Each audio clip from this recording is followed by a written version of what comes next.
Hello नमस्कार, welcome to Kargil news India में आस्था शर्मा। तो आइए आज की बड़ी खबरों पे नजर डालते हैं। अमेरिकी विदेश मंत्री मार्को रूबियो ने भारत दौरे की शुरुआत की और आज प्राइम मिनिस्टर नरेंद्र मोदी व विदेश मंत्री एस जयशंकर से मुलाकात करेंगे। बैठक में रक्षा, व्यापार, ऊर्जा और इंडो पैसिफिक सुरक्षा जैसे मुद्दों पर चर्चा होने की संभावना है। इंडियन नेशनल कांग्रेस ने पेट्रोल डीजल की कीमतों में बढ़ोतरी को लेकर केंद्र सरकार पर निशाना साधा। कांग्रेस ने प्रधानमंत्री नरेंद्र मोदी को महंगाई मैन बताते हुए कहा कि सरकार जनता पर ईंधन का बोझ बढ़ा रही है।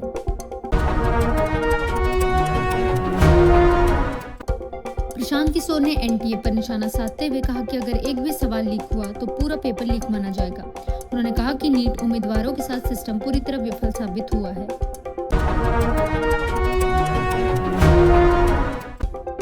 प्रधानमंत्री नरेंद्र मोदी ने रोजगार मेले में 51,000 युवाओं को नियुक्ति पत्र बांटे और कहा कि देश को आप पर भरोसा है।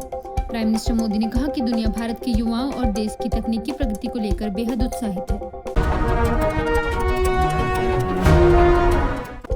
सरकार के अनुसार हॉर्मज संकट के 76 दिनों के दौरान भारत ने ईंधन की कीमतों को स्थिर रखा, जो दुनिया की बड़ी अर्थव्यवस्थाओं में सबसे कम बढ़ोतरी मानी जा रही है। भारत एकमात्र बड़ी अर्थव्यवस्था रहा जहां इस अवधि में पेट्रोल डीजल की कीमतों में कोई बदलाव नहीं हुआ।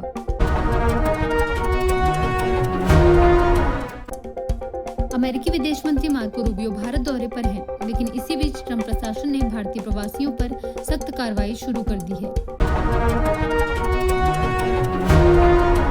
मनोज सिन्हा ने कहा कि कुछ लोग पूछते हैं कि भारत ऑपरेशन सिंदूर में आगे क्यों नहीं बढ़ा, लेकिन दुनिया में जारी युद्धों को देखकर जवाब समझा जा सकता है। उन्होंने कहा कि जम्मू कश्मीर में सुरक्षा स्थिति पहले से बेहतर हुई है, लोग खुद इसका फर्क जानते हैं। मारिया कोर्सनिक ने कहा कि भारत के पास मजबूत परमाणु ऊर्जा आधार है और दुनिया को ऐसे ऊर्जा स्रोतों की जरूरत है जो ईंधन कीमतों या भू राजनीतिक संकटों से प्रभावित न हो। उन्होंने शांति बिल को भारत अमेरिका सिविल न्यूक्लियर समझौते की सोच को आगे बढ़ाने वाला कदम बताया। प्रधानमंत्री नरेंद्र मोदी ने अपने 5 देशों के दौरे के दौरान विश्व नेताओं को भारत की कला और विरासत से जुड़े खास उपहार भेंट किए। इटली की प्रधानमंत्री जॉर्जिया मेलोनी को मूगा सिल्क और नीदरलैंड्स की रानी क्वीन मैक्सिमा को मीनाकारी कला से जुड़े उपहार दिए गए।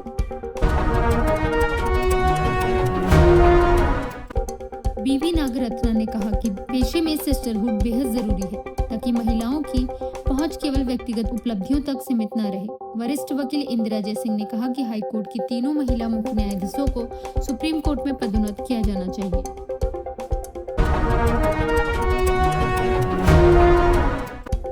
प्रधानमंत्री नरेंद्र मोदी ने पश्चिम एशिया संकट के बीच सरकार से वैकल्पिक ऊर्जा स्रोतों की तलाश तेज करने को कहा।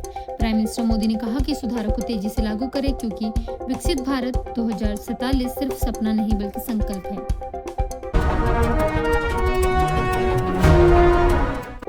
केंद्र सरकार अर्बन अफेयर्स मिनिस्ट्री में डिपार्टमेंट ऑफ दिल्ली एनसीआर बनाने की योजना पर काम कर रही है। इस नए विभाग के तहत सेंट्रल वीजा प्रोजेक्ट और एनसीआर क्षेत्र को शामिल किया जा सकता है।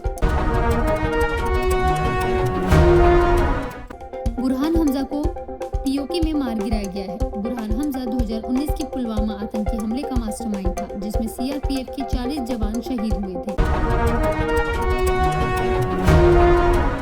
10 राज्यों की 24 राज्यसभा सीटों के लिए 18 जून को चुनाव होंगे। खाली होने वाली सीटों में मल्लिकार्जुन खड़गे और पूर्व प्रधानमंत्री एचडी देव गौड़ा की कर्नाटक की सीटें भी शामिल हैं। भोजशाला पर हाईकोर्ट के फैसले के बाद पहले शुक्रवार को हिंदू संगठनों ने महाआरती की, वहीं मुस्लिम पक्षकारों ने प्रतीकात्मक विरोध के तौर पर घर पर नमाज अदा की। 26 मई को दिल्ली में क्वाड देशों के विदेश मंत्रियों की बैठक होगी, जिसमें भारत, अमेरिका, जापान और ऑस्ट्रेलिया शामिल होंगे। अमेरिकी विदेश मंत्री मार्को रूबियो अपने पहले भारत दौरे पर दिल्ली पहुंचेंगे। भारत और सिप्रस ने अपने रिश्तों को स्ट्रेटेजिक पार्टनरशिप का दर्जा देते हुए रक्षा सहयोग और साइबर सुरक्षा समेत कई समझौतों पर हस्ताक्षर किए। सिप्रस ने भारत से ड्रोन और मिसाइल जैसे सैन्य उपकरण खरीदने में रुचि दिखाई, जिनका परीक्षण पिछले साल ऑपरेशन सिंदूर के दौरान हुआ था।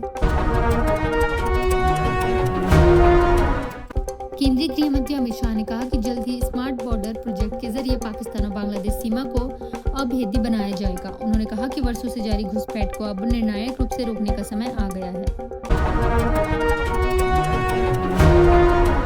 VPGRAMG योजना के तहत राज्यों को फंड ऑफ फाइनेंस कमीशन के फार्मूले के आधार पर दिया जाएगा।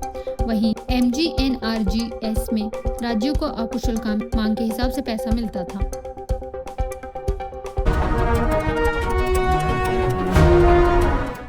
अमेरिकी विदेश मंत्री मार्को रूबियो प्रधानमंत्री नरेंद्र मोदी से मुलाकात करेंगे। 26 मई को होने वाली क्वाड बैठक में शामिल होंगे। मार्को रूबियो ने कहा कि अमेरिका भारत को उतनी ऊर्जा बेचने के लिए तैयार है जितनी भारत खरीदना चाहता है। अभिजीत दिपके ने आरोप लगाए कि कॉकरोच जनता पार्टी के एक्स हैंडल रोके गए और इंस्टाग्राम अकाउंट्स हैक किए गए। केंद्र सरकार ने राष्ट्रीय सुरक्षा चिंताओं का हवाला देते हुए प्लेटफॉर्म का एक्स हैंडल ब्लॉक किया। प्रधानमंत्री नरेंद्र मोदी ने 19वें रोजगार मेले में 51,000 से ज्यादा युवाओं को नियुक्ति पत्र सौंपे। इस दौरान प्राइम मिनिस्टर मोदी ने कहा कि यूरोप और UAE के साथ हुए टेक्नोलॉजी और व्यापार समझौते आने वाले समय में युवाओं के लिए नए रोजगार के अवसर पैदा करेंगे। ये थी आज की बड़ी खबरें। बने रहिए गार्गी न्यूज इंडिया के साथ। मैं आस्था शर्मा, धन्यवाद।